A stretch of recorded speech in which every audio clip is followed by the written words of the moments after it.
अस्सलाम वालेकुम ख़वातीन और आज़ाद, आप देख रहे हैं स्पोर्ट्स बज़। मैं हूं हसैन लियाकत। आज पाकिस्तान और आयरलैंड के माबेन डबलिन में पहला T20 इंटरनेशनल मैच खेला जाएगा। पाकिस्तान की प्लेइंग 11 क्या होगी, इसके हवाले से बात करेंगे। और जो हमारे तक खबरें आ रही हैं उसके मुताबिक बाबर आजम और सैम अयूब ओपनिंग करेंगे। फिर मोहम्मद रिजवान अगर फिट हुए तो मोहम्मद रिजवान खेलेंगे, नहीं तो उनकी जगह फ़खर जमान टीम का हिस्सा होंगे। फिर उस्मान खान, आजम खान, इफ्तिखार अहमद, शादाब खान और इमाद वसीम, ये तो आपकी बैटिंग लाइन भी होगी। कुछ ऑलराउंडर भी आगे और बॉलिंग में शाहीन शाह अफरीदी होंगे, नसीम शाह होंगे और हारिस रऊफ की जो इंक्लूजन है वो सब्जेक्ट टू उनकी फिटनेस है। अगर हारिस रऊफ फिट नहीं होते तो उनकी जगह होंगे अब्बास अफरीदी। आज के इस प्रोग्राम में हम बात करेंगे कि पाकिस्तान की प्लेइंग 11 क्या होगी, क्या होनी चाहिए। फिर उसके बाद आयरलैंड की सीरीज़ है, इसको सीरीज़ को पाकिस्तान में बहुत लाइट लिया जा रहा है, लेकिन ये उसी तरह हमें परेशान कर सकते हैं जिस तरह न्यूजीलैंड के प्लेयर्स ने हमें परेशान किया था अपनी सी टीम ला के। क्या इस सीरीज़ में पाकिस्तान आयरलैंड को आसानी से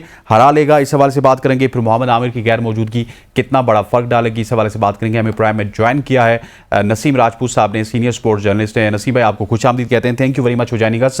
नसीम भाई, सबसे पहले आप बताइएगा कि पाकिस्तान की फाइनल 11 आपके मुताबिक क्या होगी? देखिए, फाइनल 11 बनाना बहुत ही दुश्वार हुआ भाई। ये तो सिलेक्शन कमेटी को भी अगर आप देखेंगे तो वो भी ऐसा लग रहा है कि फंस गए, और यहाँ तक फंस गए। इस लिहाज से फंस गए कि 3 नए प्लेयर्स की आमद, उस्मान को आपने रोक लिया, आमिर अब टीम में कम बैक कर गए और इमाद वसीम भी दिखाई दे रहे हैं। ऐसे में अगर ये 3 नहीं होते तो शायद 15 रुकनी टीम आपने अनाउंस कर दी होती, लेकिन ये तीनों ऐसे कंटेंडर दिखाई दे रहे हैं कि जो वर्ल्ड कप की टीम का हिस्सा होना चाहिए। मैं आपको क्या बात कह रहा हूं कि होना चाहिए। उस्मान को आपने इतना कोई बहुत ज्यादा चांस नहीं दे दिया। उस्मान की इंटेंट एटलीस्ट कम से कम अपने स्ट्राइक रेट के सिलसिले में खासी बेहतर दिखाई दी। दूसरी जानिब आमिर ने अच्छी परफॉर्मेंस का मुजाहिरा किया। मेरी समझ में नहीं आ रहा आमिर को अब तक वीजा क्यों नहीं अलॉट हुआ। आमिर को वीजा मिल जाना चाहिए था। 2018 में जब पाकिस्तान ने टेस्ट मैच खेला था आयरलैंड में, तो वो उस टीम का हिस्सा थे। आमिर का वाकया 2011 में हुआ था। 2018 में अगर वो आयरलैंड का विजिट करके आ रहे हैं तो इस वक्त तो कोई वीजा देने में प्रॉब्लम होना ही नहीं चाहिए। नंबर 2, जो आपने टीम सिलेक्शन की बात की, देखिए मुझसे अगर आप पूछेंगे तो जाती तौर पे मैं तो सईम अयूब और बाबर आजम के साथ जाऊंगा। मैं 3 नंबर पे उस्मान को खिलाऊंगा। 4 नंबर पे जो है वो आपके फखर जमान आते हैं। 5 पे आजम खान आते हैं। 6 पे इफ्तिखार आते हैं। आप अगर और 7-6 के बाद आपके पास 7-8 की ऑप्शन मौजूद है, जहां पे आपके पास 2 ऑलराउंडर ऐसे हैं कि वो दोनों स्पिनर हैं। अब आप कंडीशन देखने के बाद आप तीसरा स्पिनर खिलाना है और 2 फास्ट बॉलर के साथ मैदान में जाना है, ये देख सकते हैं, या 1 बैटर भी आप कम कर सकते हैं। हम इतनी बहादुरी का मुजाहरा करते नहीं है। देखिए, अगर रिजवान अनफिट होते हैं या नहीं होते हैं, रिजवान ट्राई एंड टेस्टेड है। इस वक्त आपको अगर इतने प्लेयर लेके जा रहे हैं तो आप उनको ट्राई करें, उनको टेस्ट करें कि जिनका आपने वाकई टेस्ट लेना है। उनमें उस्मान वो प्लेयर है कि जिनको आपने चेक करना है। अमाद वसीम ने कमबैक किया है, आपको प्रॉपर तौर पे चेक कर लेना चाहिए। पीएसएल की परफॉर्मेंस अपनी जगह पर है। आमिर, अमाद दोनों प्रॉपर कंटेंडर दिखाई दे रहे हैं, लेकिन उस्मान को चेक करना चाहिए। मैं बार बार ये बात कह रहा हूँ कि उस्मान ने एटलीस्ट वो जल्दी जरूर आउट हुए, लेकिन अपनी इंटेंट शो की है।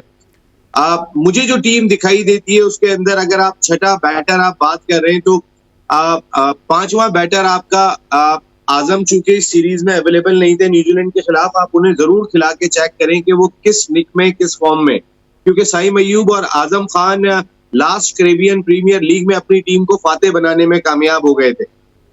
उस कंडीशन के लिहाज से बहुत इंपॉर्टेंट आजम खान दिखाई देते हैं। आप 5 बैट्समैनों के साथ भी जा सकते हैं, और अगर आप इफ्तिखार को भी बहुत आपने चेक किया हुआ है, आप आजम को चेक करें 5वें नंबर पर, 6ठे नंबर पर शादाब को भेजें, 7वें पे अम्माद चले जाते, तो 7 आपके बैटर हो गए। ठीक है, जनवन बैटर है। अगर आप इतने बैटर भी रन नहीं करते तो नीचे वालों से क्या आप उम्मीद रखेंगे? आप 6 बैटर खिला रहे होते। आप 2 ऑलराउंडर अपने खिलाएं और 3 फास्ट बॉलर आपके होने चाहिए। आमिर अगर वहां नहीं गए तो अगर हारिस रऊफ फिट हो गए तो एटलीस्ट हारिस रऊफ को मैं समझता हूं कि जरूर चेक करना चाहिए शाहीन और शादाब के साथ, शाहीन और नसीम शाह के साथ। तो आपके 3 ये फास्ट बॉलर हो गए और अबरार आपके पास ऑप्शन 11वां बन जाता है, जिनको आपको जरूर रखना चाहिए, क्योंकि आपके पास आयरलैंड में और इंग्लैंड में तो ठीक है वो कंडीशन नहीं होंगी जहां स्पिनर्स बहुत ज्यादा डोमिनेट करें, लेकिन आपको ये कंडीशन वेस्ट इंडीज में मिलेंगी। जहां पे स्पिनर्स डोमिनेट करते हुए दिखाई देंगे, तो अपने मेन स्पिनर का कॉन्फिडेंस खत्म ना होने दें और टीम वो चेक करें कि जिसकी जरूरत है। आजम को चेक करें आप यहाँ पर और उस्मान को चेक करें। आप ये देखें कि ये मिडिल ऑर्डर तो आपका कैसा परफॉर्म करता है। मेरी अपनी जाती राय में तो मैं तो बाबर को 3 नंबर पे लेके आता, मैं उस्मान और सईम अय्यूब के साथ। जब आप इतनी चीजें चेक कर रहे हैं, टेस्ट कर रहे हैं, तो बाबर 3 पे आके बैटिंग करे। उस्मान को पहले जो है वो रिजवान नीचे लेकर आ गए थे। आपको याद होगा जब उन्होंने सेंचुरी स्कोर की तो पहले 3 नंबर पे लेकर आए, फिर यासिर को 3 पे लाए वो मुल्तान सुल्तान से, और 4 पर लेकर आ गए थे उस्मान को। तो उस्मान ने जिस नंबर पे परफॉर्म किया था, एटलीस्ट उन्हें उस नंबर पे भी मौका देके देख ले, ताकि आपके जहन में कोई बात ना रहे। आपने एक खिलाड़ी जिसका इमारात में कैरियर था, आपने उसको रोक लिया, तो आप उसके नंबर पे भी ट्राई करके जरूर देख लें। 3 नंबर पे अगर बाबर आ जाएंगे तो दुनिया खत्म नहीं हो जाएगी। आप अगर उस्मान और सईम अय्यूब आगाज करते हैं तो बाबर 3 पे है, पाकिस्तान की बैटिंग में स्टेबिलिटी ऑटोमेटिकली आएगी, और जो पावर प्ले यूटिलाइज करना है वो उस्मान और सईम अय्यूब शायद ज्यादा बेहतर कर लेंगे। लेकिन हम तो फिर बातें कर रहे हैं, बाबर को ले आओ और उनके साथ रिजवान को ले आओ। हम तो बजाय इसके कि हम अपने आप को बेहतर करने के लिए जाएं, ठीक है, जब आप बेहतर करने के लिए जाते हैं आपसे गलतियां भी होती हैं, आप हारते भी हैं, लेकिन अगर आपकी सोच मॉडर्न डे क्रिकेट को मैच करने के लिहाज से है तो खुदा के वास्ते दोबारा बाबर आजम और रिजवान को ओपनर ना बनाए। लेकिन ये मैं आप भी बिल्कुल नसीम भाई बड़े बाखबर सहाफी हैं, लेकिन हमें भी यही खबरें आ रही हैं कि बाबर तो यही सोच रहे हैं कि अगर सईम अय्यूब फेल होंगे तो फिर बाबर आजम और रिजवान ओपनिंग करेंगे। हालांकि होना यह चाहिए था कि सईम अय्यूब और उस्मान से ओपनिंग करवाई जाती, कोई इंटेंट एक बंदा शो कर देता, कोई 30 गेंदों पे 50-60 बना देता तो इनके लिए भी आसानी हो जाती। बिल्कुल, देखिए ना, हम चेक ही नहीं करते। मैंने आपको एग्जांपल दी कि रिजवान ने, वो कप्तान थे मुल्तान सुल्तान के, वो मैच हार गए। जिस मैच में वो हारे थे प्ले ऑफ में, उसमें भी 50 रन उस्मान के थे, किसी और के नहीं थे, लेकिन उन्हें मैच हारना गवारा था। उन्हें उस्मान को नीचे ले आए कि भाई ये खतरा दिखाई दिया था उनकी पोजीशन के लिए। सईम अय्यूब को सब खतरा करार देते हैं, वो अपने ही मुल्क के लिए खतरा बने हुए। वो वैसे तो इतना पोटेंशियल शो करते हैं, लेकिन इंटरनेशनल क्रिकेट के अंदर 17 मैचेस हो गए, वो कोई इम्पैक्ट नहीं डाल पा रहे। लेकिन अगर आप सईम अय्यूब और बाबर ओपन करने के लिए जा रहे हैं तो 3 नंबर पर आप उस्मान को ही खिलाएं, इतनी मेहरबानी जरूर करें। वैसे तो अगर ओपनर करा लेते तो कोई बुराई नहीं थी। बाबर, आप एज ए लीडर चेक तो करेंगे आपके ये दोनों ओपनिंग पेयर कैसा है, लेकिन शायद इतनी हिम्मत नहीं कर पाए, और फिर एक मरतबा फिर लोग खड़े हो जाते हैं और फिर बयान देना शुरू कर देते हैं, रिजवान और बाबर से ओपन कराओ, रिजवान और बाबर से ओपन कराओ। भाई क्रिकेट को वही ले आओ 160 रन की क्रिकेट पे, 170 रन की क्रिकेट पे। आज भी आप अगर देखें, सईम अय्यूब और उस्मान अगर जल्दी आउट हो जाते हैं तो आप न्यूजीलैंड के खिलाफ भी 180 रन नहीं बना सके। 179, 178 आपके हाईएस्ट स्कोर थे, आप 180 पर भी नहीं गए।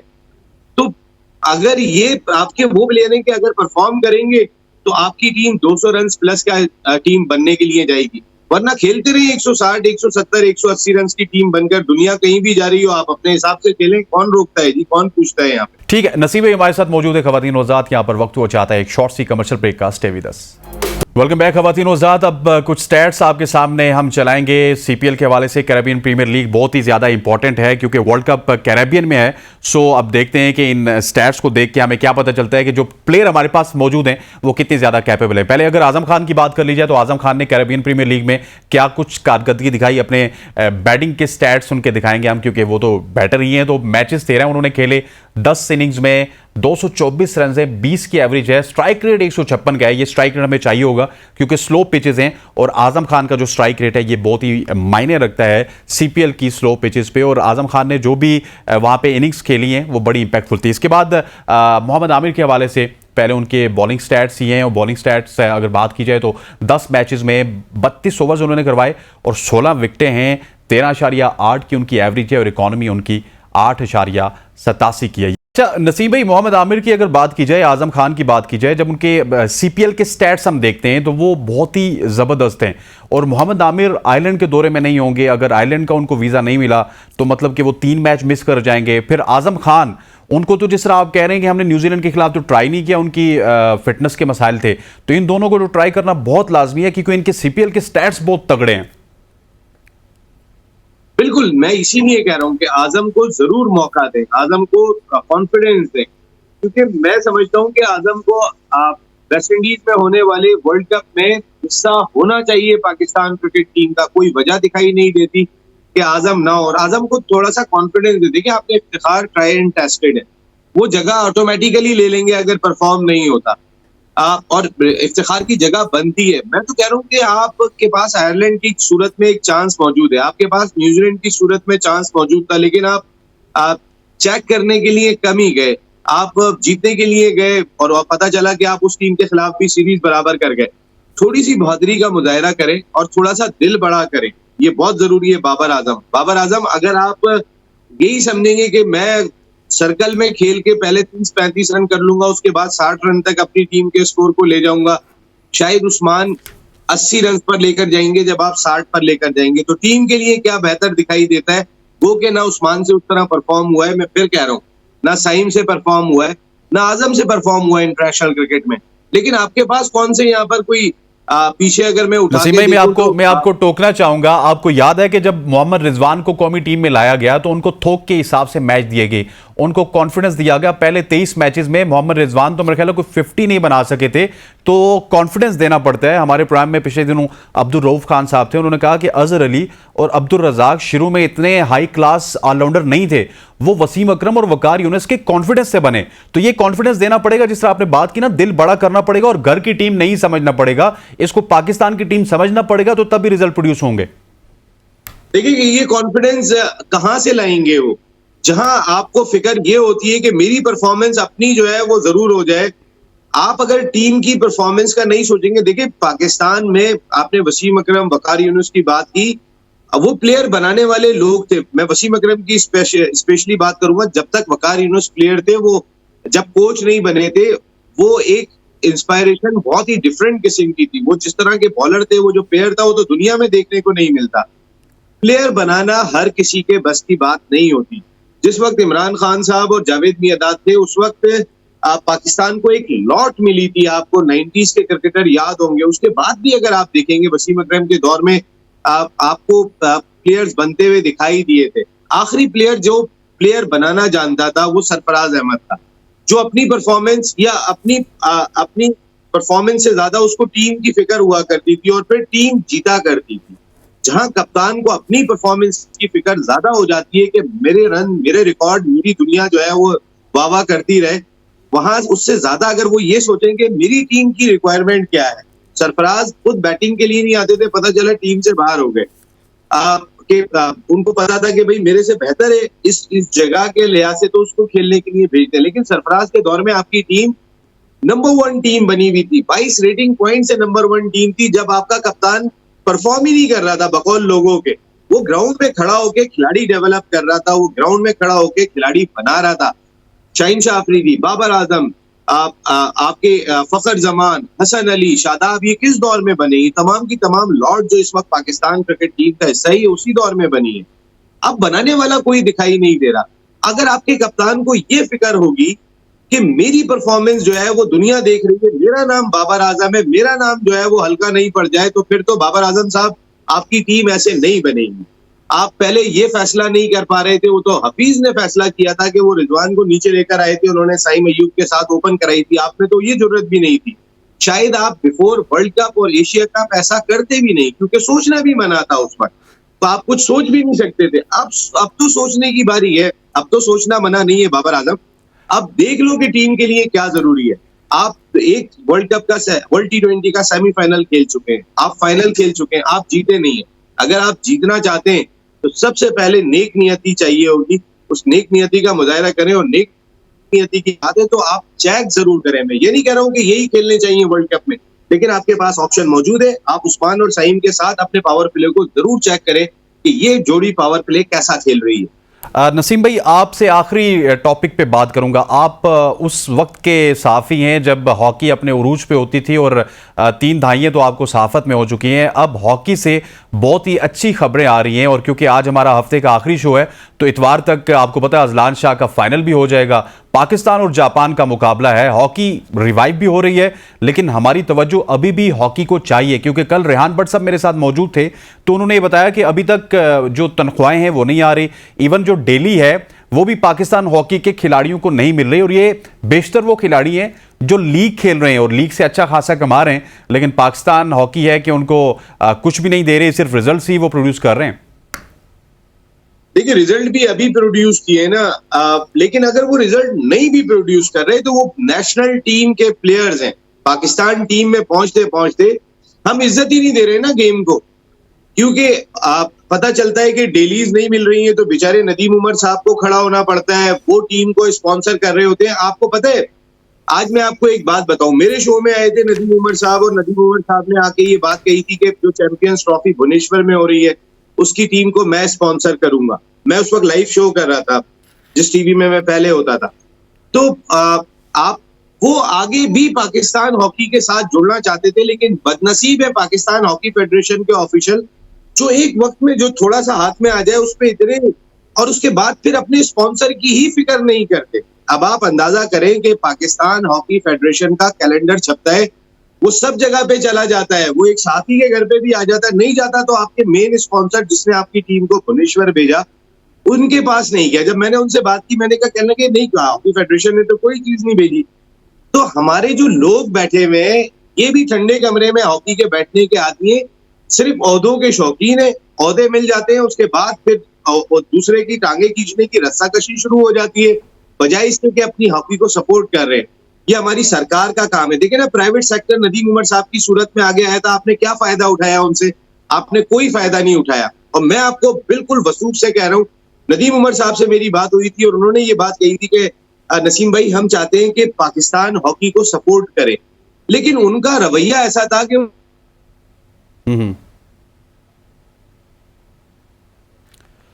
नसीम राजपूत साहब से हमारा राब्ता मुनक़ता हो चुका है। नसीम भाई हमारे साथ मौजूद थे जो कि हॉकी के हवाले से बात कर रहे थे। आखिरी सवाल था, आखिरी सवाल का जवाब वो बड़ा तफसीली देना चाहते थे। अब देखते हैं कि यहाँ पर इतवार को जो फाइनल है अजलान शाह हॉकी टूर्नामेंट का, उसमें पाकिस्तान क्या करती है। पाकिस्तान और जापान के हवाले से आपको बताते चलें कि इससे पहले जब ग्रुप स्टेज का मैच हुआ था तो पाकिस्तान और जापान एक एक गोल से वो मैच बराबर कर पाए थे। जो ग्रुप स्टेज का मैच है वो ना पाकिस्तान जीत सका ना जापान जीत सका। अब देखते हैं कि फाइनल पाकिस्तान जीतेगा या नहीं जीतेगा, लेकिन ये बड़ी तशवीश है। पिछले काफ़ी दिनों से शकील अब्बासी हमारे साथ मौजूद रहे, साबिक ओलंपियन रेहान भट्ट हमारे साथ मौजूद रहे, साबिक ओलंपियन इमरान भट्ट मौजूद रहे। वो यही गिला करते रहे कि खिलाड़ी जो खेल रहे हैं इनको एक तो हमने एफर्ट्स करके लीग से लाया, उसके बाद अभी जब वो रिजल्ट प्रोड्यूस कर रहे हैं तो आप उनको पैसे नहीं दे रहे। एक तरफ अगर क्रिकेट की बात की जाए तो क्रिकेट में अभी क्रिकेट टीम पाकिस्तान से आयरलैंड के लिए रवाना नहीं हुई थी। आयरलैंड उसने जाना था, उसके बाद पाकिस्तान क्रिकेट टीम ने इंग्लैंड जाना है, उसके बाद पाकिस्तान क्रिकेट टीम ने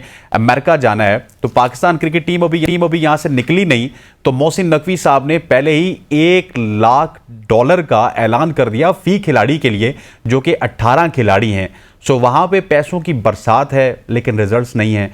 यहाँ पे रिजल्ट्स हैं लेकिन पैसे नहीं है। लेकिन कल के प्रोग्राम में रेहान भट्ट साहब ने भी ये कहा था कि अगर हम इसी तरह मामलात को लटकाते रहेंगे, पैसे नहीं देंगे, स्टाइपेंड्स नहीं देंगे, डेलीज नहीं देंगे, तो फिर बहुत ही ज़्यादा मुश्किलात हो जाएंगी। गवर्नमेंट ऑफ पाकिस्तान को भी इस हवाले से कुछ सोचना चाहिए और फिर वो डिपार्टमेंट जिनकी कॉर्पोरेट सोशल रिस्पॉन्सिबिलिटी में ये आता है कि वो स्पोर्ट्स के इवेंट्स को स्पॉन्सर करते हैं, जिस तरह बहुत से डिपार्टमेंट हैं जो अभी भी पाकिस्तान क्रिकेट को स्पॉन्सर कर रहे हैं, इसी तरह पाकिस्तान हॉकी को भी स्पॉन्सर करने के लिए उनको स्टेप अप करना होगा। पहले गवर्नमेंट को स्टेप अप करना होगा, स्ट्रक्चर को वापस रिवाइव करना होगा, पाकिस्तान हॉकी को अपने कदमों पे खड़ा करें। उसके बाद पाकिस्तान हॉकी के प्लेयर्स को थोड़ा सा उनको कम से कम स्टाइपेंड्स उनके बढ़ा दें, उनकी तनख्वाहें बढ़ा दें, उनकी डेलीज बढ़ा दें, तो वो रिजल्ट भी प्रोड्यूस करेंगे। और जब आपकी टीम रिजल्ट प्रोड्यूस करती है तो उसके बाद मार्केटिंग के एलिमेंट बीच में आ जाते हैं। जब तक आप रिजल्ट प्रोड्यूस नहीं करते, जब तक आप एक ब्रांड नहीं बनते, आपकी कोई ब्रांड वैल्यू नहीं होती, तब तक आपके ऊपर कोई भी इन्वेस्ट नहीं करता।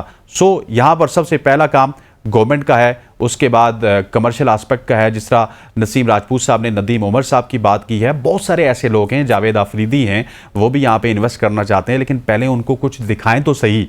क्रिकेट कमर्शियल हो चुकी है, क्रिकेट में कुछ दिखाने के लिए आपको ज़रूरत नहीं है। कोई गली मोहल्ले का मैच भी होगा उसको लोग देखेंगे, लेकिन हॉकी में ना कोई टीवी राइट्स हैं, हॉकी में ना कोई ब्रॉडकास्टर्स हैं। मतलब पाकिस्तान में अभी अजलान शाह हॉकी कप के जितने भी अपडेट्स हैं वो आपको हमारे ज़रिए मिलते हैं या अखबारात के ज़रिए मिलते हैं। मेरा ख्याल है किसी भी शख्स ने नहीं देखा, लेकिन अभी एक निजी टीवी चैनल ने बताया कि वो शायद इतवार वाले मुकाबले को ब्रॉडकास्ट करेगी, बड़ी उनकी मेहरबानी। लेकिन अगर पहले से ही ब्रॉडकास्ट कर देते तो पाकिस्तानियों के ये जो 6-7 दिन है ये बहुत ही अच्छे गुजरते, क्योंकि पाकिस्तान ने इन 6-7 दिनों में बहुत ही अच्छा किया। सो हॉकी के हवाले से अच्छी खबरें इस वजह से कह रहे हैं कि इतवार को रिजल्ट जो भी हो, हमने इस हॉकी को खुद ठीक करना है। अगर हमारे बच्चे इन नामसाइद हालात के बावजूद फाइनल तक पहुंच चुके हैं तो अब हमारा काम है कि उनको सपोर्ट करना है, हमारा मीडिया का काम बोलना है। और इस वक्त हमें जो सुन रहे हैं, चाहे वो कमर्शियल कंपनीज हैं, चाहे वो डिपार्टमेंट के लोग हैं, चाहे वो गवर्नमेंट ऑफिशियल्स हैं, यह आपका काम है कि स्टेप अप करें, ना कि बस किसी को ओहदा बांट दिया और वो ओहदा अपने एसी वाले कमरे में बैठ के वहाँ पे भी साजिशें हो रही हैं। अभी भी देखिए ना कि दो दो फेडरेशंस हैं, दो दो कैंप लगे,